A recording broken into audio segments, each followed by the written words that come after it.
আজি পাঠশালাৰ কুহি ইলেক্ট্ৰনিকৰ দোকানখনত আহিলোঁ। দেখিছেনে এইখন কুহি ইলেক্ট্ৰনিক লিখা আছে আৰু এইখন কুহি ইলেক্ট্ৰনিক আমাৰ দীপাংকৰ দাৰ দোকান। দেখিছেনে মই ভিতৰত সোমাই গ'লোঁ, যাই পেলাই দীপাংকৰ দাই হাই দিলাক। দেখিছেনে এইজন দীপাংকৰ দা। তাৰপিছত ভিতৰত সোমাই গ'লোঁ।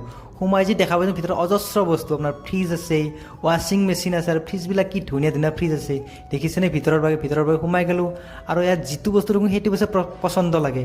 এইবিলাক টিভি আছে, আপোনাৰ ইলেক্ট্ৰিকেল সামগ্ৰী আছে আৰু বহুত বহুত গিফ্ট আইটেম আছে। দেখিছেনে এইবিলাক গিফ্ট আইটেমবিলাক মই বেক কেমেৰা কৰি দেখাই দিছোঁ। এইবিলাক মিক্সাৰ গ্ৰাইণ্ডাৰ আছে, ইস্ত্ৰি আছে, দেখা পাইছে ভেৰাইটিজ বস্তু আছে। আৰু অৱশেষত মই এটা বটল চালোঁ, বটলৰ বহুত দাম। আৰু আপোনালোকক লাগিলে 0% ইণ্টাৰেষ্টত আপুনি ফ্ৰিজ চিজ ল'ব পাৰিব।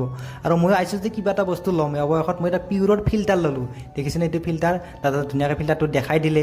এই দেখিছেনে এইটো ফিল্টাৰটো ধুনীয়াকৈ বান্ধি কুন্ধি দিলে, গাড়ীত বান্ধি দিলে। বান্ধি দিয়াৰ পিছত দীপাংকৰ দাৰ এখন হায়াবুছা বাইক আছে, বাইকৰ এটা ফটো উঠিলোঁ, দীপাংকৰ দাক মাত দিলোঁ, মাত দি গুচি আহিলোঁ। এইটো মিনি ব্লগ। Thank U.